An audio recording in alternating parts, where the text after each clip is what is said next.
Bonsoir mesdames et messieurs, merci de suivre votre télévision qui vous propose votre magazine Carrefour d'analyse.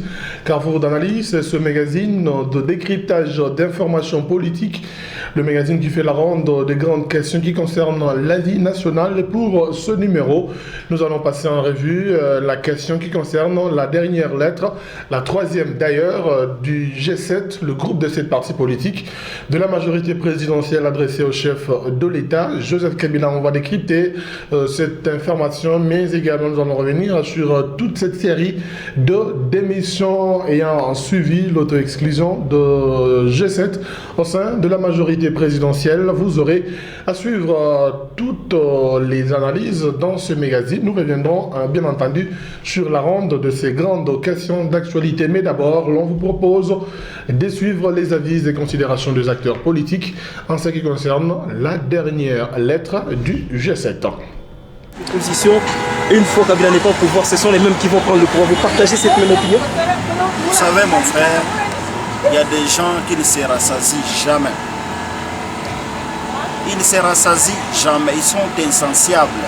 C'est que le même jeu avec Mobutu, quand ils trouvent que Mobutu cherche à partir, ils changent de position. C'est la versalité. Ils vont dans un autre camp. Ils bouffent dès qu'ils sentent que ici ça commence à terminer, ils changent de carte, ils vont là-bas. Mais finalement, ça ne sera que eux. Et nous les jeunes, qu'est-ce que nous devenons? Et les autres, qu'est-ce qu'ils vont devenir? Cette politique doit être découragée. C'est plutôt un chapelet de procès d'intention. Hein? Ils accusent la majorité de ceux qui ne connaissent pas. Ils nous accusent de vouloir glisser, nous accusent de vouloir d'instrumentaliser la Cour. Juste des intentions. La volonté, c'est un fait intérieur. Il n'y a rien qui a été fait pour glisser. Tout est fait pour respecter le calendrier, y compris un appel au dialogue afin que tout se fasse très bien. Ensemble, dans le même point de vue avec tout le monde. Non, ces gens-là ont raison de s'exprimer. Je n'en disconviens pas. Nous sommes dans un pays démocratique. C'est la démocratie. Vous comprenez? Mais ces gens-là, quand ils parlent, est-ce que suivent-ils les schémas scientifiques? Parce que la politique aussi, c'est une science. Il y a parmi eux ceux qui ont perdu leur fonction. Vous voyez? Est-ce que vous pensez que celui qui vient va les considérer comme on venait de les considérer? Mais ils ont dit qu'ils vont former un front républicain pour faire respecter la Constitution. Mais c'est pas... Est-ce que moi j'ai dit que c'est mauvais? C'est pas mauvais. C'est quoi la Constitution? La Constitution, ce sont les statuts nationaux. Voilà, c'est dans un bureau administratif. Et donc je suis passée pour, d'une manière très transparente, déposer ma démission. Tous nous sommes au courant de l'actualité du moment. Et donc, par rapport à la vision et au projet de mon parti, cher l'UNADEF, vous avez tous suivi l'intervention et la décision prise là-haut, que je trouve vraiment très loyale. Et c'est comme ça que j'ai jugé bon de déposer ma démission. Le combat, il est loyal. Et donc, des fois, il faut savoir dire non, pas un non d'opposition, mais un non de position. Voilà, je vous dis merci pour tout. Et c'est comme ça que je voudrais vraiment être à la hauteur de mon parti. Eh bien, pour décrypter toutes ces informations, nous avons pensé inviter pour vous deux invités qui sont avec nous. L'opposition, c'est M. Adelar Koufi qui est avec nous. Il est acteur politique de l'opposition. M. Koufi, bienvenue. Merci beaucoup, M. José. Bonjour. Bonjour également à tous les téléspectateurs et surtout à mon co-débatteur de ce soir. J'ai cité M. Thierry Mukelekele. Bien, alors, M. Thierry, bienvenue. On vous présente déjà. Je rappelle que vous êtes kabiliste et cadre de Mira. Bienvenue. Merci bien. Salutations à ceux-là qui nous suivent, aussi au président Koufi. Je pense qu'il est toujours président général. Et au pasteur encore Koufi, parce que je l'ai suivi très dernièrement dans une émission pastorale. Merci bien. On va tout de suite débuter avec vous, M. Thierry. La première lecture de cette troisième lettre du G7 adressée au chef de l'État. Bien.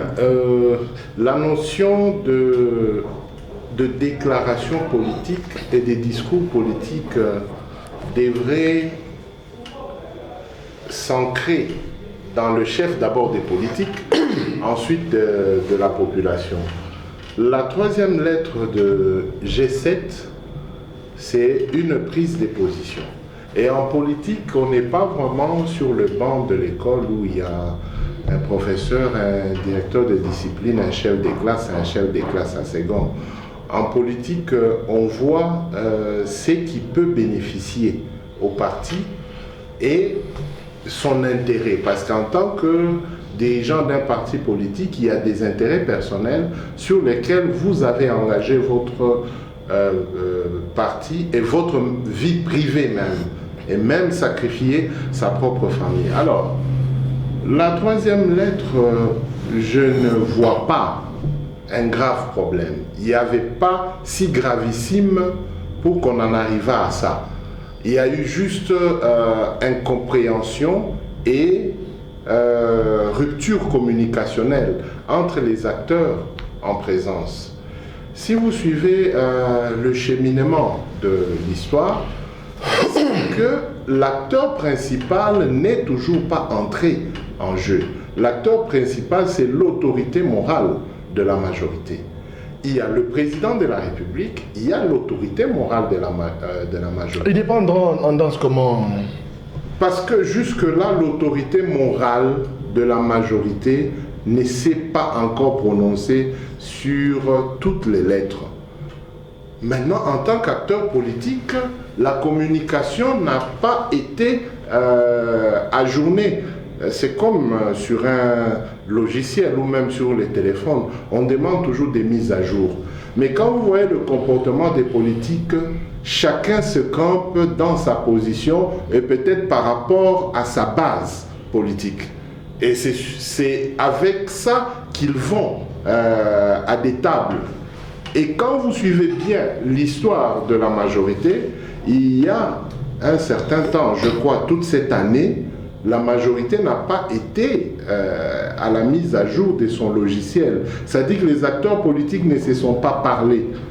Et aussi, quand vous voyez dans la majorité, le PPRD s'était démarqué. Et c'est le PPRD qui traite avec l'UDPS en singleton. Or, donc c'est peut-être ça qui a frustré certaines autres formations. Je suis en train de balayer. Le PPRD fait partie intégrante de la majorité. Alors, les autres peuvent se dire, mais qu'est-ce que le PPRD, notre sœur de la majorité, est en train de concocter avec l'UDPS? Et il y a eu la Cour constitutionnelle qui est venue un peu jeter de l'huile au feu, quoiqu'elle est dans ses prérogatives et dans ses droits. Politiquement, les gens ont mal raisonné et ont fait mal réfléchir les populations. Et c'est comme ça que vous avez suivi, même à l'UDPS, qui était déjà en allié avec le PPRD, on a traîné les pieds. Alors, si nous revenons à la troisième lettre, nous sommes à Kinshasa. Faites d'abord un résumé, on va revenir avant. Okay. Pour entrer au fond de cette lettre. D'accord. Si nous sommes à la troisième lettre, nous sommes à Kinshasa. La lettre passe directement en communiqué. La lettre ne passe pas. Elle est médiatisée. Ouais. La lettre ne passe pas au bureau de la majorité. Et c'est après que la lettre soit en communiqué que le bureau de la majorité convoque les membres. Voilà un peu à ce niveau-là. Merci. Au sujet de la... Alors, Président Koufi, vous avez suivi ce rebondissement de Cassian avec cette troisième lecture. Cette troisième lettre du G7 adressée au chef de l'État. Quelle est votre lecture en tant que telle? Merci bien.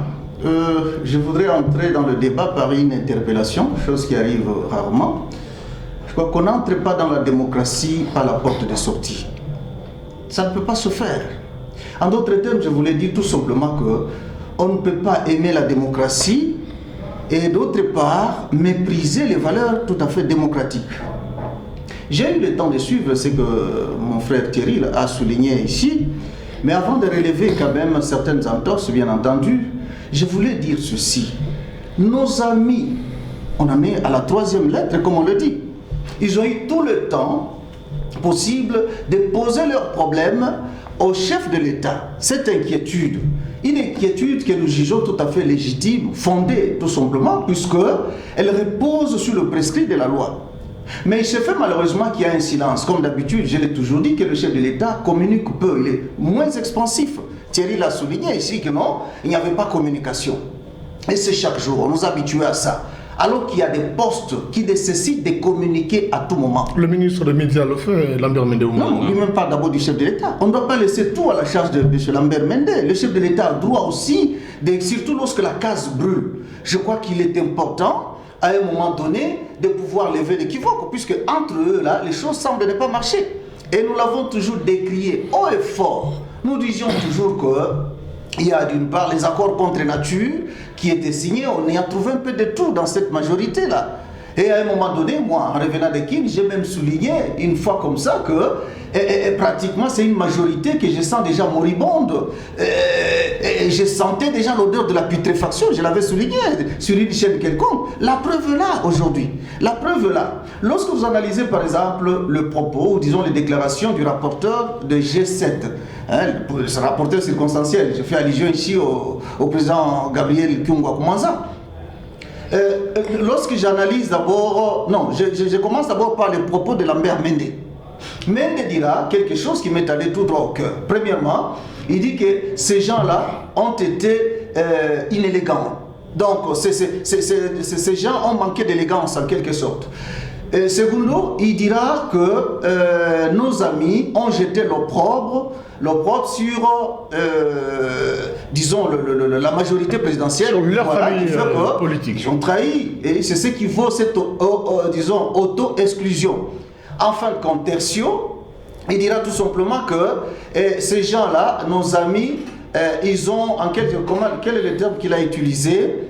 Et ils ont pris fait et cause de l'opposition. Mon cher ami, lorsque vous regardez par exemple en France, pour ne citer que ce pays-là, dans le pays, ça fait partie des pays de vieille démocratie, lorsque M. Martine Aubry, disons Mme Martine Aubry prend la parole, automatiquement Mme Ségolène Royal se prépare déjà, puisqu'elle se connaissent, il sait déjà contredire, et pourtant tous sont du Parti socialiste français. Ça signifie quoi, mon cher? Donc la culture démocratique. La culture démocratique. Ces gens de G7, ils n'ont pas été entendus. Leur cause n'a pas été entendue. On ne sait même pas statuer sur ça. Et pourtant, c'est tout à fait légitime, fondé, je le répète. Apparemment, ils ont été convoqués à plusieurs reprises. Aujourd'hui, j'y arrive. Au niveau de la majorité. Oui. Plusieurs reprises, ils ont eu le temps d'expliquer. Pas seulement cela, mais à un moment donné, le chef de l'État leur donnait l'occasion d'expliciter pour essayer de baliser le chemin. Et que chacun parle des problèmes qui s'érigent en rouleau d'étranglement dans notre parti. On leur donne cette occasion, mais il n'y a pas de solution. Alors, des gens comme ça qui viennent avec des valeurs démocratiques, ils dénoncent. On en arrive à la 3e lettre. Vous voulez dire que nous, en tout cas, ils ont pris fait et cause de l'opposition pour avoir dénoncé tout simplement ce qui ne mérite pas d'être fait pour le moment. Excusez-moi, M. Koufi, ils ont dénoncé, mais finalement, vous pensez qu'il y a cette intention de glisser ou d'aller au-delà du mandat? Parce que le chef de l'État n'a jamais dit qu'il a l'intention d'aller au-delà de 2016, à ce que je sache. Vous voulez à y réfléchir de plus près? Nous sommes de plein pied dans ce glissement. Puisque par ce temps qui nous reste ici, à moins que vous me disiez que non, il va arriver tout simplement, 14 mois exactement, à moins que vous me disiez que ce jour-là, dès que la sonne cloche, il est minuit, il va dire tout simplement je démissionne. C'est aussi une des voies, peut-être c'est cette surprise qui nous réserve. Bon, en dehors de ça, est-ce qu'on va organiser encore les élections? On va identifier encore cette population-là, réactualiser les fichiers électoraux dans tout ce temps ici? Donc la faute je voulais dire, au pouvoir en place, M. Koufi. Tout à fait au pouvoir en place. Ils ont eu le temps de préparer les élections passées, et surtout l'élection présidentielle, avec brio. Ils ont même souligné que nous avons réussi une façon de lancer des pamphlets à la communauté internationale qui n'a pas vraiment soutenu le processus démocratique passé. Nous-mêmes avec notre moyen. Donc, vous avez aujourd'hui une croissance macroéconomique à 2 chiffres et une croissance exceptionnellement au monde, une croissance qui a quand même une couleur, à savoir la couleur rouge. Mais malheureusement, on n'arrive pas à faire l'essentiel aujourd'hui. On n'arrive pas à mettre tous les moyens possibles à la série. C'est quoi? Je voulais chuter en disant tout simplement que c'est la politique de la terre brûlée. Donc le chef de l'État avec sa famille, la majorité présidentielle, savait, il voulait tout simplement appuyer sur ce bouton de l'anarchie et profiter. C'est ce que je peux qualifier de pécheurs à nos troubles. Ils se sont comportés de cette façon. D'accord. Et ils ont mis des fins un fait accompli, mais eux-mêmes ne pouvaient pas peser les conséquences aujourd'hui. Alors, M. Thierry, vous avez suivi l'analyse de M. Koufi. Il y a sûrement des conséquences qui vont en découler. Vous voyez déjà toute une série de démissions, que ce soit au niveau national, mais également au niveau local. Alors, qu'est-ce que vous voyez l'avenir de cette majorité? Bien, je pense que le président Koufi semble avoir raison, mais de lui à moi, nous savons que nous sommes en politique. L'erreur de l'autre profite à l'autre. Je l'ai évoqué aussi plusieurs fois. L'opposition est allée d'erreur en erreur. 1, le manque de solidarité entre elles. 2, des déclarations en déclarations intempestives. Ces déclarations n'ont fait que foi à la majorité. En 2014, parce qu'il a évoqué 2014, je pense que même Lambert Mende lui-même était revenu à la scène pour dire que le président de la République n'allait pas se présenter en 2016. Il n'y aura pas de troisième mandat. Nous sommes en politique, s'il vous plaît. En 2015, les mêmes erreurs ont commencé à se répéter. Avec l'opposition. Avec l'opposition. Eh bien, écoutez, plus que vous amassez les erreurs, ça dit que la stratégie qu'il n'y avait pas dans l'autre camp commence à naître. Donc des stratégies ont été envisagées de l'autre côté. Par rapport aux erreurs de l'opposition, sur ton plateau, à ton micro et à ta caméra, j'avais dit que tout ce que Tshisekedi est en train de faire, c'est de mener les gens en bateau. Arrivé au moment d'accoster, il va prendre la petite barque pour rester dans les grandes eaux. Où est-ce que nous en sommes aujourd'hui? Vous voulez dire que ce que l'on connaît aujourd'hui, même ce qui est décrit par le G7, c'est l'opposition? Nous disons ceci, l'erreur de l'autre profite à l'autre. Qu'est-ce que vous voulez dire clairement? Plus que l'opposition est allée d'erreur en erreur, l'autre camp a commencé à s'auto-armer. La fracture dans la majorité, elle n'est pas aussi d'actualité. C'est une fracture qui est engrangée fin 2012, début 2013. Et ici et à Kinshasa, à une télévision de Kinshasa, les images sont là. J'avais dit que le chef de l'État n'a pas de majorité. Je n'avais pas dit n'a pas de majorité. Et le 1er juillet 2013, à ce même plateau, à la même caméra et au même micro, j'avais déclaré la chute de la majorité présidentielle. Le 1er juillet 2013. Les gens m'avaient pris pour peut-être un dingo. Mais 2 ans après, où est-ce que nous en sommes? Ce qui veut dire qu'en politique, nous devons tirer très attention. Comment vous voyez l'avenir de cette majorité par rapport à tout ce qui s'est passé? La majorité n'existe pas. Et j'ai dit en présence de... Si elle n'existe pas, elle a du moins déclaré l'autoclusion du G7. Mais écoutez, comment on dit? Nous sommes dans un stade de football. Tous les joueurs sont là. À l'extérieur, les gens pensent qu'il y a match à l'intérieur. Mais d'autres joueurs se sont déjà assis à même le sol parce qu'ils estiment qu'il n'y a pas arbitrage. Mais à l'extérieur, on dira quoi? Le match se joue. Vous insinuez quoi, M. Thierry? C'est-à-dire, quand il n'y a plus match, il n'y a plus match. Attendez que les deux équipes... Ça veut dire que le chef de l'État dirige sans majorité? Il n'y a pas de majorité présidentielle depuis très longtemps. J'avais dit à Asia de l'UDPS que c'est vous qui allez constituer la prochaine majorité. Parce que si vous suivez le président Koufi, il a bien dit, il a constaté qu'il n'y a pas moyen d'organiser les élections. Et c'est vraiment orchestré. Mais lui ne dit pas que c'est l'opposition qui est à la base, lui dit que c'est orchestré par le pouvoir. Mais c'est ça.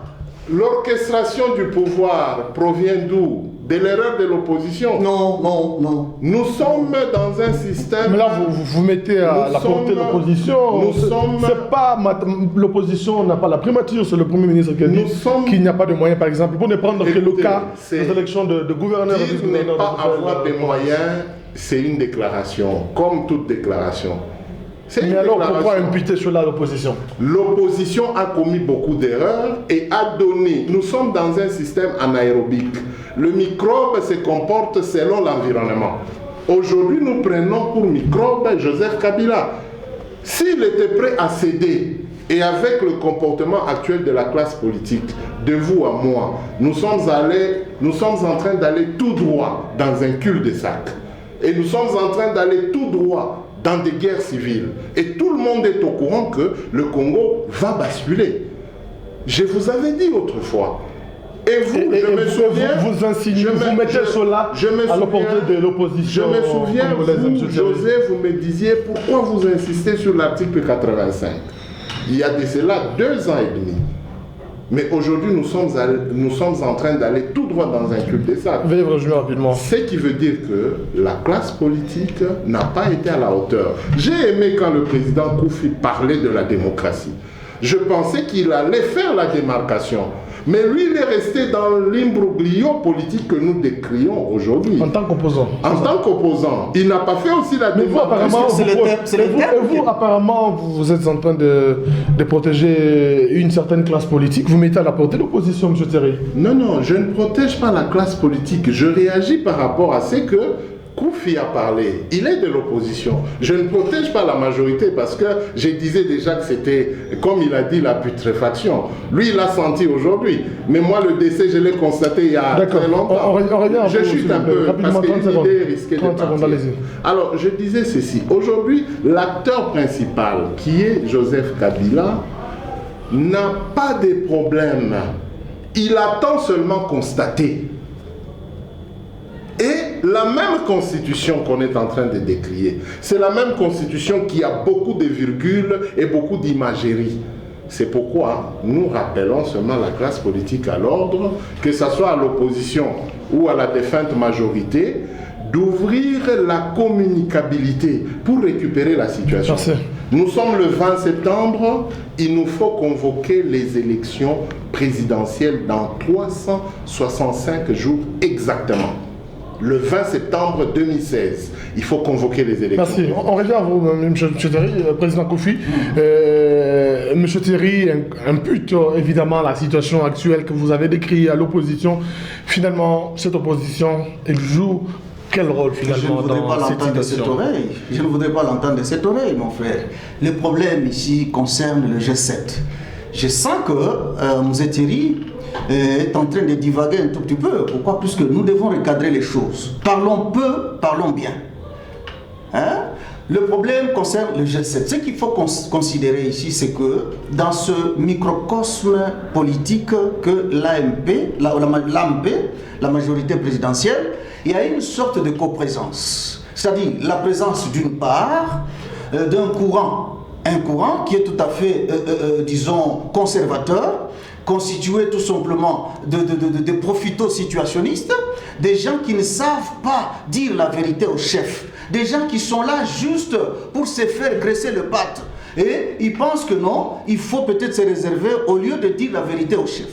Ça, c'est le premier courant. Et le deuxième, le second, c'est le G7 ici.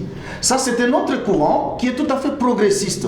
Un courant qui pense qu'il faut dire la vérité. Un courant qui privilégie les acquis de la démocratie. C'est ce courant-là dont nous parlons aujourd'hui. Moi, je pense que le chef de l'État devait tout simplement, en tant que père de la famille, en tant qu'église au milieu du village, devait en principe exploiter cela sur le plan démocratique. Quand vous avez deux forces en présence comme ça, donc du choc des idées, j'ai eu la lumière, comme on a l'habitude de le dire. Il devait beaucoup plus exploiter. Pourquoi? Puisque ces gens-là de G7 étaient en train d'éclairer un tout petit peu sa lanterne, étaient en train de lui permettre de bien avancer. Quand vous avez la lanterne, vous dit ça peut se faire au niveau interne, pas exposé directement dans les médias. Non, écoutez, à un moment donné, moi je leur donne raison. Quand on vous dit ceci, vous vous taisez, vous ne dites rien. On vous dit ceci, vous ne dites rien. Mais ce que nous sommes en train de vivre aujourd'hui... Mais pourquoi le dire au niveau de la famille, au niveau de la majorité? Il se réunit chaque fois à Kingakati. Là. Quelle est l'attitude? Chaque fois le chef de l'État sort, vous le verrez sortir pour ne rien dire. Donc, ça dénote d'une certaine dissension. À un moment donné, on n'arrive pas à émettre sur la même longueur d'onde. Lui, en tant que responsable, il devait tout simplement chercher à entendre à tout moment la voix des uns et des autres. Essayer d'équilibrer la situation. C'est ça le rôle qu'il devait jouer. Mais aujourd'hui, il semble se pencher beaucoup plus sur les gens qui les flattent. Et ceux-là qui lui disent la vérité n'ont pas droit au chapitre aujourd'hui et ils sont exclus du parti, même si on parle de l'auto. Et le G7, M. Koufi, tient au respect de la Constitution. Oui. Et dans l'entretemps, il y a une démarche, notamment celle liée au dialogue, que certains pensent que c'est une manœuvre qui peut tendre à un glissement. Est-ce que c'est votre avis? Je suis du même avis. Je suis d'avis que ce dialogue-là, vous savez, observez l'environnement politique pour le moment, les choses se passent ou se font à la sauvette. C'est tout le monde. On arrive là avec le processus de la décentralisation, en quelques jours seulement on le fait, on n'a pas de moyens. Le budget, on n'a rien prévu au budget. On arrive avec un calendrier vraiment compact là, mais sans un calendrier qui n'est pas aidé. Donc observez bien, les choses se passent à la sauvette. Et tout ça, c'est ce que je dis dans mon introduction, que c'était la politique de la terre brûlée. Il fallait procéder de cette manière-là pour qu'on puisse amener le peuple devant un fait accompli. Le dialogue en question, c'est une bonne chose. On ne refuse pas, le dialogue doit toujours être permanent. Sans esprit de dialogue, les esprits, c'est... Par rapport aux circonstances actuelles. Par rapport aux circonstances actuelles, je prends la position en faveur du camp Caméré et autres là, même si notre sœur aînée, l'IDPS, a voulu commettre une bêtise quelconque aujourd'hui, vite, il vient de se rattraper. Mais au moins, je vous dis qu'il faut d'abord définir disons en quelque sorte, il faut arriver à distinguer le bien fondé, donc le terme de référence même. On ne dialogue pas pour dialoguer. On dialogue pas pour dialoguer. Ces gens-là, nos amis de la majorité, dans leur dialogue ici, ils préparaient un coup. Il faut suivre nos amis de la majorité. Pour eux, il fallait dialoguer sur tous les problèmes. On va dialoguer sur tous les problèmes comment? Et pourtant, la plupart des problèmes relèvent de votre gestion. C'est le moment de respecter la population, d'aller vers la population à la fin ici, présenter votre bilan, le passif et l'actif, et la population, si on avait un minimum de respect vis-à-vis de cette population, c'est la population qui devait maintenant voir si on pouvait vous accorder encore un minimum de confiance. Et encore, faut-il souligner le fait que ce qui importe ici, c'est quoi? Le minimum de confiance, il faut y apporter, on l'apporte à la famille politique du chef de l'État, pas à lui. Pourquoi? Puisque nous sommes dans un cadre où nous luttons pour l'alternance au sommet de l'État. Ils sont là, les sommités, ils sont là, ils sont très nombreux. Mais vous nous amenez au dialogue pour que nous puissions couvrir vos failles. Et pourtant, on était en train de vous dire ici, vous avez remarqué même au Parlement, laissez-moi terminer un peu, au Parlement là-bas, qu'est-ce qu'on n'avait pas remarqué? Chaque fois que l'opposition voulait relever un fait anodin, un fait anormal, pour eux, c'était le pot de banane qu'on était en train de leur jeter et qu'il fallait maintenant l'émotion acheter, il fallait ceci, il fallait donner un mot d'ordre. Donc, pratiquement une démocratie à la majorité présidentielle où il fallait pratiquement ne pas être à l'écoute aussi de l'opposition. Et chaque fois, il y avait des sorties, on s'est retiré. Mais maintenant, je crois que le chef de l'État lui-même, qui avait dit à l'époque, je me souviens pour terminer, pour chuter, le chef de l'État disait à l'époque, pendant l'élection passée, qu'il est prêt à offrir les bons offices à cette opposition qui était divisée, cette opposition-là qui pratiquement n'arrivait pas à émettre sur la même longueur d'onde. Je lui retourne aussi la même parole aujourd'hui. Je lui dis aussi que nous sommes prêts à lui apporter aussi notre expertise, nous de l'opposition. Aujourd'hui, il a voulu se moquer de l'opposition, mais je crois qu'il est, comme Thierry l'a dit quelque part là, il est rattrapé par le même fait. Comme pour dire tout simplement que le meurtrier, il ne faut pas le chercher ailleurs, il faut aller sur le lieu de meurtre pour le retrouver. Merci. Alors, M. Thierry, votre lecture par rapport à cette autre manche de questions évoquées, le G7 qui veut justement sécuriser la Constitution et dans l'entretemps, le dialogue est bloqué. Et comment vous entrevoyez cela? Qui finalement va sécuriser la Constitution? Parce qu'à un moment donné, je pensais que lutter pour le respect de la Constitution. Je pensais que la Constitution s'est sécurisée elle-même. Et puis pourquoi pense-t-on que... Peut-être par rapport aux velléités évoquées par le G7. Pourquoi pense-t-on que les lois de la République sont personnelles? Parce qu'aujourd'hui, toute la classe politique a personnalisé les lois de la République en un seul article. Vous voulez parler de l'article 220? 220. C'est ça la Constitution, selon la classe politique. C'est-à-dire, quand quelqu'un se trouve en mal de positionnement, il va vite à l'article 220. Mais écoutez, soyons calmes et ayons un esprit apaisé. Le chef de l'État n'a jamais dit qu'il allait se représenter parce que la Constitution ne prévoit pas un mécanisme où il va se représenter. De un. Mais la Constitution reconnaît au chef de l'État le droit de démissionner. Maintenant, si la jeune fille au chef de l'État, sa fille est née aujourd'hui samedi, elle dit à son papa qu'à l'école apparemment tout le monde ne t'aime pas. Moi je veux te protéger. Et le matin, le chef de l'État lit son discours. Par rapport à mes convenances personnelles, je démissionne. Quelle est la suite des événements? Parce que la démission est constitutionnelle. Je précise que c'est votre analyse. Mais oui. C'est votre lecture en tant que telle. Écoutez, nous sommes en train d'extrapoler. Parce qu'on dit que Kabila va tricher. Mais on ne dit pas à la population que la Constitution prévoit sa démission. Avec mais nous ne plusieurs sommes raisons. Pas dans la logique de démission parce qu'il ne lui reste que 14 mois. Pourquoi vous ne voulez plus qu'il démissionne avant qu'il soit celui-là qui va brûler la maison en 2016? Il faudrait que le peuple apprenne que Kabila a le devoir aussi de démissionner par rapport à des convenances personnelles, même pas des convenances politiques. Revenons à la question du dialogue. Maintenant, je reviens à la question de G7. Je l'ai répété, nous sommes en politique. L'UDPS a pris langue rien qu'avec le PPRD. Pour dialoguer. L'UFC du président Kengo avait fait la même chose. Mais quand l'UFC a eu des garanties, et l'autre frange de l'opposition, ils sont rentrés dans le bateau du glissement.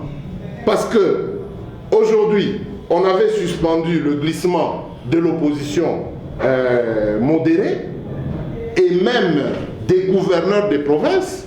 Et puis, Moutatis Moutandi, on a retourné d'abord le glissement, et puis il y a eu blocage, et puis finalement, quand vous suivez hier, il y a les, comment on les appelle, les commissaires supérieurs ou les commissaires généraux qui devront être nommés, et commissaires adjoints qui devront être nommés incessamment. Ça dit que, je me répète, nous sommes en politique. Quand vous commettez une erreur, pensez que l'autre va en bénéficier. Jusqu'à présent, selon moi, nous ne sommes pas encore dans le casus où le chef de l'État doit glisser. Parce que lui, il est mandat courant. Il court son mandat. Il a encore 14 mois. Voilà, il court son mandat. Maintenant, quand lui court son mandat et que l'article 69 lui donne toutes les prérogatives constitutionnelles, il est en train de voir le jeu politique. Mais quand je rentre dans la famille politique, j'ai parlé de l'autorité morale. Je n'ai plus parlé du président de la République. L'erreur de communication de G7, c'est quoi? C'est de s'être adressé au président de la République, pas à l'autorité morale. Aurait pu écrire à l'autorité morale de la majorité présidentielle, pas au chef de l'État. Que nous avons des problèmes à l'interne. Et ces problèmes sont ABCD.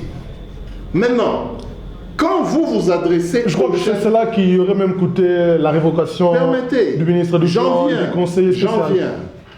Quand vous vous adressez au président de la République, une plateforme qui n'existait pas d'abord, cette personne se réunissent en groupe et écrivent au chef de l'État. Et qu'est-ce que nous constatons? Ces personnes-là appartiennent à une famille politique appelée majorité présidentielle. Et cette majorité-là n'était pas au courant officiellement, était au courant comme tout le monde. Mais on nous dit que les discussions entre acteurs s'est passé. Maintenant, vous reprochez au chef de l'État de respecter la Constitution. Ok, c'est bien. Mais quand nous rentrons dans la Constitution, il vous est interdit d'être président du parti politique et d'être ministre, ou d'être président du parti politique et d'être président d'une assemblée. C'est constitutionnel. Ce sont des manquements... C'est-à-dire quoi? C'est ce que j'ai dit, l'erreur de l'autre. Bien résumé rapidement. Oui, l'erreur de l'autre profite à l'autre. S'il y a des suspensions et des demandes de révocation, ce n'est pas par rapport à la lettre, c'est par rapport au respect de la Constitution. Vous qui êtes ministre, et président d'un parti, vous êtes en incompatibilité avec la Constitution. D'accord. Alors, je chute. Nous récupérons le mandat, comme ça vous gardez votre position de président. De deux, les G7 ne devaient pas s'engager avec les têtes. Parce que leur parole, c'est ça la parole d'évangile. Ils ont des secrétaires généraux, ils ont des chargés de communication dans leur... C'est ce que j'ai dit. Au devant de... Ils ont des chargés de communication dans leur formation politique. Les partis politiques, comme le fait l'UFC. L'UFC est toujours très malin ou très maligne à ce stade-là. Je chuter rapidement. Je chute. Kengo, très souvent, il n'engage pas sa personne. C'est le parti qui engage et lui réagit pour dire que nous allons voir ces choses dans le parti. Mais le G7 a affiché les têtes, c'est-à-dire c'est la parole d'évangile des partis politiques. Mais à l'UNADEF, j'ai aimé la réaction de l'UNADEF Katanga. Parce que l'UNADEF a fait la séparation. L'UNADEF s'est adressé au président de la République en tant qu'autorité morale. Et l'UNADEF a soutenu son président. Et l'UNADEF Katanga, par le biais de son président fédéral, n'est pas rentré dans l'amalgame de G7. Et suivez très bien les deux déclarations de G7 et même de l'UNADEF. Merci M. Thierry, on va revenir. Permettez-nous d'évoluer. Alors, M. Koufi, au regard de tout ce qui se passe au niveau du G7, c'est que M. Thierry reproche également à l'opposition. Qu'est-ce qui doit être envisagé pour qu'il y ait finalement la paix au pays, qu'il n'y ait pas de trouble? Qu'est-ce qui est évidemment mieux à faire pour le pays? D'abord, je dois vous dire ceci. Moi, je salue le courage politique de ces gens de G7. Même si aujourd'hui, ils semblent aussi parler en termes d'opposants, je salue cela. Monsieur Thierry, lorsqu'il est en train de dire non, le chef de l'État n'a pas l'intention de ceci, il ne s'est pas encore prononcé. Bon, là c'est une façon d'amuser tout simplement la galerie. Mais laissez-moi vous dire que toutes ces manœuvres-là, on les a vécues dans ce pays où il y avait des tentatives et des tentatives, des élections. Les résultats du 19, la situation du 19, 20, 21, qui a prévalu à Kinshasa, qui a coûté la vie à nos compatriotes, c'était quoi?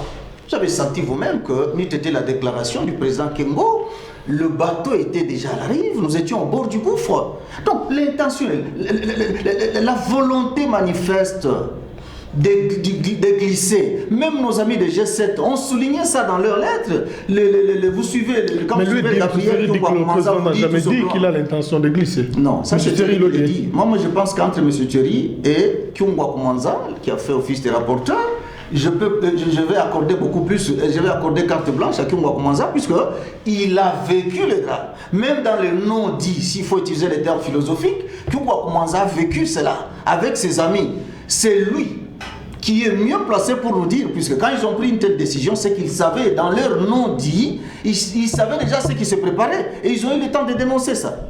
Donc, je pense que ce qu'ils ont dit, nos amis de G7, ils ont remarqué, ils ont découvert. Et aujourd'hui, le fait de se retirer, c'est comme si, pas comme si, mais en réalité, ils ont mis à nu les manœuvres dilatoires, sordides, les manœuvres tout à fait machiavéliques, diaboliques de nos amis, réservés par nos amis à la population. Maintenant, il faut revenir. Mais ils ont un contrat avec la majorité qu'ils doivent respecter lorsque vous vous engagez. Quel contrat? Lorsque vous vous engagez pour travailler dans une formation, dans une plateforme, il faut respecter les clauses qui vous lient avec cette politique. Il faut respecter, politique. nous avons une charte. Est-ce que la charte là dit que non, les gens n'ont pas raison, n'ont pas droit de pouvoir dire le contraire de ce que les autres sont en train de dire? Est-ce que ces gens n'ont pas le droit de s'adresser au chef de l'État dans leur charte? Je n'ose pas croire. S'adresser à l'autorité morale ou au chef de l'État? Mon frère, c'est peut-être à un moment donné, la difficulté qui se pose à ce niveau-là. Il faudrait pas... Les Congolais, nous aimons beaucoup plus réfléchir, aller dans des divagations, tout ça. Laissez-moi vous dire tout simplement, le président de la République, c'est lui le patron de la majorité. Dès qu'on sent à un moment donné que, disons, quand on sent à un moment donné que les choses semblent bloquées, puisqu'ils n'ont pas la même couleur, ils n'ont pas les mêmes ambitions. Si on est cloué au pilori à un moment donné, moi je pense que pour plus de sagesse, c'est tout à fait normal de s'adresser au père. C'est tout à fait normal de s'adresser... L'auto-exclusion est normale. L'auto-exclusion, oui. Je ne pense pas. C'est vous qui avez... En tant que... Non, suivez-moi, M. Thierry. Je crois que nos amis là, le chef de l'État, s'il pouvait utiliser une dose de sagesse, il devait être à l'écoute de ces gens de G7. Même si un enfant brûle la case, mais à un moment donné, il faut se mettre là. Vous avez lutté ensemble. Un monsieur comme Pierre Lumbi, du MSR, vous savez quel service il n'a pas rendu au pays ici. Et aujourd'hui, si on parle en termes de la majorité présidentielle, c'est là que je parle un peu de l'ingratitude. Voyez un peu sur tous les mandats passés, quel était le rôle joué par le MSR au sein de ce parti. Le PPRD même était frité. Ce PPRD n'était que l'ombre de lui-même. On ne sentait même pas le parti même du chef de l'État. Ce sont les autres partis, le PALU et autres, qui ont fait la force du chef de l'État. Mais le PALU il faut être reconnaissant. Le PALU est encore là. Il y a cette majorité. Ça, j'ai dit. Il y a le PALU, il y a le MSR aussi. Le PPRD qui semble beaucoup parler aujourd'hui, comme s'il était l'enfant même chéri de la maison. Mais qu'est-ce qu'ils ont fait? Ce sont les autres partis qu'on est en train de pointer du doigt aujourd'hui, qui ont fait la vigueur, la force, la véhémence même du président Kabila. Mais aujourd'hui, on semble ne pas donner de... Ces mêmes personnes qui influencent le chef de l'État, qui le flattent, pour dire non, voilà, il y a auto-exclusion, ceci. Ce sont ces mêmes personnes-là, je sais que politiquement, qui sont en train de l'induire à l'erreur. Jusqu'à preuve du contraire, M. Terry, mon ami aussi José, j'ai dit toujours en politique, il y a cet aspect qu'on vous brandit. C'est ça, lorsqu'on vous brandit, c'est le plan, je prends l'optique philosophique. Ce qui est visible là, partout on voit ça. Mais un homme politique doit s'attacher non seulement au visible, mais il doit s'attacher beaucoup plus à l'invisible. Ce qui est derrière, caché ici, c'est ce qui doit intéresser le politique. Moi je crois que le chef de l'État ne veut pas de ça. Et c'est ainsi que je dis, une fois de plus, qu'il va tirer lui-même les conséquences de ce que nous sommes en train de vivre ici. D'accord. Alors, moi, je sais que le G20 et le G7 ici, ce n'est qu'un début. Ils ont été courageux, ils ont prouvé à la face du monde, mais les autres, les aigris sont là. Ce G7, je mets mon petit doigt à couper, va se transformer dans quelques semaines en G20, G30, jusqu'à atteindre G170, etc. Et la finalité. Et le chef de l'État, finalement, il va rester seul. Comme Mobutu était resté seul. Ça, en tout cas, s'il est là, qu'il m'entend bien. Nous connaissons les gens aujourd'hui, pour terminer, même les gens ici qui nous disent non, Tole Kabila, Tole Mbiote, population Zakanayo. C'est leur point de vue. D'accord, c'est leur point de vue, mais est-ce que si vous dites que c'est leur point de vue, ces gens-là ont consulté le peuple pour faire des déclarations comme ça? Puisqu'à l'époque du maréchal Mobutu, on parle même de la majorité silencieuse. Quelle majorité? La majorité silencieuse qui pourrait exiger au chef de l'État d'aller au-delà, pour pérenniser, bien entendu, certains acquis par rapport à la modernité, à la modernisation du pays. Bon, écoutez, c'est ça, cette majorité-là. Je sais que c'est une majorité qui lui tend tout simplement les pots de banane. Moi, si j'étais conseiller du président Kabila, j'allais lui demander tout simplement de respecter la Constitution. Ça allait être une grande première, de se retirer, de laisser passer l'alternance au pouvoir, de laisser cela et de revenir un autre mandat après. Je connais mon peuple, je connais la population congolaise. Pour le peu de choses qu'il a, de peu d'actes qu'il a posés, la population, à un moment donné, devait quand même être reconnaissante. Je suis très sûr. Mais c'est toujours cet entourage-là. Cet entourage qui fait qu'aujourd'hui, qu'on puisse ressusciter le spectre de l'autocratie, le spectre de la dictature. On va revenir à vous pour le résumer. Alors, M. Thierry Mukele, finalement, qu'est-ce qui doit être fait pour que la situation redevienne normale au pays? D'abord, le silence d'or. La parole est d'argent. Si vous suivez bien le cheminement du comportement du chef de l'État, il n'a jamais parlé. C'est normal. Même dans toutes ses lettres. C'est anormal ça. Même dans toutes ses lettres, il n'a jamais parlé. Qu'est-ce qu'il attend? La réaction du G7, je l'ai dit, ça a été une réaction anticipée et par des acteurs qui ne devaient pas s'afficher. Il a parlé du conseiller Pierre Lumbi. Pierre Lumbi est conseiller spécial en matière de sécurité, ou était conseiller spécial en matière de sécurité du chef de l'État. Vous parlez avec le président de la République des questions sécuritaires de la nation. Mais vous vous retrouvez dans un groupe de gens et vous allez parler sur la même personne et de la même personne. Est-ce que vous comprenez le rôle d'un conseiller spécial en matière de sécurité? Si on était démocratique, c'est tout. Pendant ce temps, le chef de l'État vous permet d'avoir des fonctions politiques où vous êtes encore président d'un parti politique. Et sur le plan sécuritaire, là nous entrons dans un domaine sécuritaire. tous ceux-là qui nous suivent et qui ont fait la sécurité, il y a inadéquation. Ça dit donc il y a incompatibilité. Il y a incompatibilité. Si politiquement le président de la République avait compris que mes collaborateurs ont des partis politiques, il ne fallut pas que ces collaborateurs-là usent de ces partis politiques pour faire pression. Parce que ça devient maintenant en forme de pression. Et là, ça devient un danger pour les institutions en place. Parce que c'est vous qui animez ces institutions-là. Ça dit que vous pouvez me mettre en difficulté. Ce qui veut dire que la réaction de l'autorité présidentielle, c'est-à-dire du président de la République, en ce qui concerne les révocations et les demandes de démission, est normale. Nous sommes dans l'administration de l'État. Il y a un conseiller, il y a un président de l'Assemblée, il y a un ministre qui se sont retrouvés... Mais c'est des missions qui risquent de s'étendre. Il y a l'Assemblée, en fait, le Parlement, l'Assemblée, le Sénat, qui n'ont plus de rapporteurs. Mais oui, ça c'est un contrat politique dans la majorité. Quand ils déposent, c'est parce qu'ils font allégeance à leur président des partis politiques. Et ils appliquent ce que le communiqué de la majorité a dit. Et qu'est-ce qui doit se passer? Parce que ces institutions sont dépourvues de certains membres de leur bureau. D'abord, avant que la session budgétaire ne continue, ces institutions doivent organiser des élections. Ou qu'est-ce qui doit être fait? Oui. Mais ce sera un retard dans le développement de matière. Ça profite à qui? Ça profite à qui? Est-ce que vous allez dire que c'est un manège ou un mécanisme que le président de la République a placé? S'il y a des erreurs, ça ne profite qu'à lui. Je ne cesse de le répéter tout le temps. Les erreurs des politiques profitent à Kabila. Et à un moment donné, en tant que président, il devra prendre maintenant des mesures en tant que président. Pendant ce temps où le président Koufi dit qu'il y aura G20, G30, aujourd'hui, ils sont au nombre de 78 dans l'Assemblée. Pratiquement, si l'opposition prend position... Mais il y a certains partis pour lesquels les députés ont refusé de suivre le mode d'ordre de leur Mais nous allons dans la logique du président Koufi. Ils sont 78 dans l'Assemblée. Si l'opposition prend une mesure contre un membre du gouvernement et que le G7 bascule, l'opposition a raison. Ça dit que le Premier ministre peut tomber. Mais au cas où le Premier ministre résiste, que dit la Constitution? En cas de crise permanente entre le gouvernement et le Parlement, le chef de l'État dissout l'Assemblée.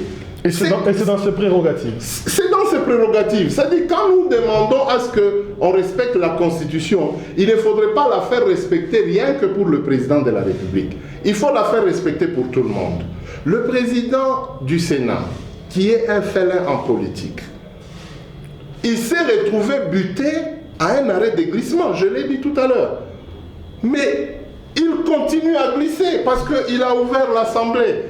Ils sont en plein glissement. Mais les autres, ils sont en plein glissement. Toutes les assemblées provinciales qui devaient démarrer avec ces inspecteurs provinciaux ou ces commissaires généraux qu'on va nommer, ils sont en plein glissement. L'UNAFEC est en plein glissement. L'UNADEF est en plein glissement. Il y a des maires de ville. Qu'est-ce que vous proposez finalement, M. Thierry? Ce que nous proposons, c'est-à-dire, il n'y a rien qui se perd. Nous sommes, je viens de perdre la loi là dans les physiques.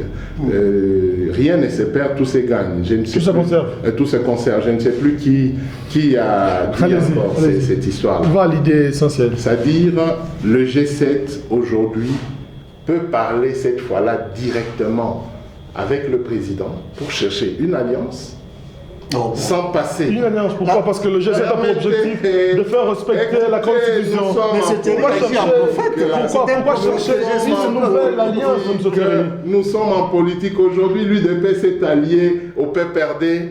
Les gens ont Mais qu'est-ce que le G7 va chercher en réclamant l'alliance? Nous sommes en politique.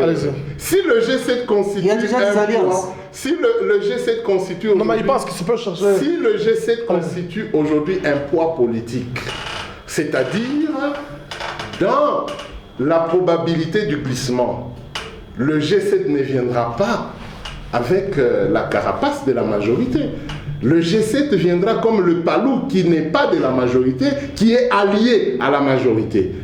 Ce qui veut dire aujourd'hui, en politique, on a vu François Hollande et Nicolas Sarkozy parce que tous se disaient être Charlie. C'est en politique, mais il s'est rentré dedans. On a vu François Fillon et François Copé qui se sont rentrés dedans. Mais à un moment donné, ils se sont mis d'accord pour sauver la nation. Ça dit que nous pensons que G7 n'a pas tort. Nous sommes en politique, on n'est pas dans une classe. G7 a ouvert une autre brèche. Mais cette brèche-là n'arrête pas le glissement. Les déclarations du G7 n'arrêtent pas les glissements. Les déclarations de l'UDPS n'arrêtent pas les glissements. Les déclarations de l'UMC n'arrêtent pas les glissements. Ces acteurs doivent se mettre d'accord pour la voie de sortie. Autour d'une table. Autour d'une table. Si Kabila devra partir, on doit en discuter. Pour que la maison ne se casse pas. D'accord. On revient à vous pour une... Comme Kabila risque... Permettez à... Je chute. Comme Kabila risque de rester à plus de 80% au moment où nous parlons, ils doivent en discuter. Comment va-t-il rester et quels seront les mécanismes? Et vous dites déjà à 90%. À 90%. D'accord, merci. Alors, Président Koufi, je vous accorde 2 minutes pour un résumé par rapport à tout ce qui a été dit. D'abord, je veux dire, je suis désolé, navré pratiquement d'entendre M. Terry dire qu'il y a déjà des alliances officiellement entre le peuple. Non, je n'ai pas confirmé. Non, mais c'est ce que vous disiez ici. Bon, quand le fait de se rencontrer, le dialogue... Excusez le président. Oui, allez-y. Excusez, 2 secondes. D'accord. Il y a eu 3 rencontres dans le monde, du PPRD et de l'UDPS. Et dans ces rencontres, l'UDPS a dit que... De l'aspect alliance que vous avez évoqué pour le G7, je ne voudrais pas chute beaucoup de temps parce que nous n'avons plus de temps. Je chute pour l'UDPS là. Je dis que quand les gens se parlent 3 fois, l'alliance veut dire qu'il y a eu des accords au préalable. On peut tomber à devenir alliés ou l'alliance produit seulement un effet de dénouement. Nous nous sommes alliés seulement pour qu'il y ait des nouveaux. Revenons à la question du G7. J'avais la parole. C'est moi qui ai la parole. Je vous conseille. Je reviens. Je vais marteler pour dire qu'il n'y avait pas alliance jusque-là. Si les gens peuvent se concerter, se contacter, ils sont tout simplement... C'est au nom du patriotisme, tout court. Même quand vous dites que non, écoutez, le G7 va cesser, ça sont des paroles prophétiques, mais nous ne sommes pas à l'église, M. Thierry. Vous dites, vous devinez déjà que le G7 peuvent devenir alliés à la majorité. En quoi ils peuvent devenir? Moi aussi, de l'opposition, je peux vous dire que attendons seulement leur charte qui est en train d'être rédigée. C'est la charte qui va rédiger maintenant et qui va, disons, définir leur position dans l'environnement politique. Mais maintenant, revenons à ce que vous avez dit. Rappelez-moi un peu la question. Je voudrais que vous fassiez déjà un résumé par rapport à tout ce qui a été dit. Un résumé, parce que nous sommes déjà à la fin de ce magazine. Je vais dire tout simplement ceci avec Obama, lorsqu'il dira tout simplement que lorsqu'un chef de l'État met longtemps au pouvoir, la plupart de ses réflexes iront dans le sens de la recherche de voies et moyens pour la conservation de son pouvoir. Moi, je ne vois pas encore le président Kabila faire le miracle. Je ne vois pas, disons. Il a eu à faire son temps. C'est un vent qui a amené, c'est un courant qui a amené Kabila au pouvoir. C'est le même courant qui est déterminé à faire partir Kabila du pouvoir. Donc, il doit comprendre à un moment donné qu'il a fait ce qu'il a fait. Mais au nom du principe de la continuité, qu'il laisse les Congolais raisonner aujourd'hui en termes tout simplement du changement au sommet de l'État. Il faut qu'il y ait alternance plutôt au sommet de l'État. Le reste ici, c'est vrai que le pouvoir goûte. Le pouvoir, c'est le miel. Quand on goûte une fois, on a tendance à y revenir. Mais attention, le même pouvoir, c'est un couteau à double tranchant. Et je termine en disant tout simplement, en demandant au chef de l'État de jouer serré. Tous ces gens qui sont tout autour de lui, il faut dire que ces gens-là, tous ces gens-là partisent avec lui. Il y a des gens qui sont tout à fait insidieux, qui peuvent l'induire en erreur. Et c'est ce que nous constatons aujourd'hui. Les mêmes personnes qui l'ont fait avec Mobutu sont en train de le faire aujourd'hui avec lui. Mais que le chef de l'État lise ce que je voulais dire au coup, en disant tout simplement que d'abord la démocratie, le reste après. D'abord la démocratie, le reste après. Je crois que moi je souhaiterais qu'il revienne un jour, même s'il y a quelqu'un d'autre au sommet de l'État, qui revienne ici, on les salue comme le président de la République honoraire. Ça va nous faire vraiment du bon au cœur. Merci. Voilà. On va terminer par vous, M. Thierry, rapidement un résumé. Oui, nous n'avons plus de minutes. Par rapport à Obama, je pense que Obama a hérité d'un pays où le lait et le miel coulent, tandis que Kabila ne l'a pas hérité. C'est Kabila qui amène le pays. au lieu où Dieu a voulu que le Congo soit. Kabila a 44 ans d'âge. Denis Sassou Nguesso a 27 ans au pouvoir. Eduardo Santos a 38 ans au pouvoir. Kagame a 21 ans au pouvoir. Kabila a 44 ans d'âge. Quelle analogie? Je dis ceci.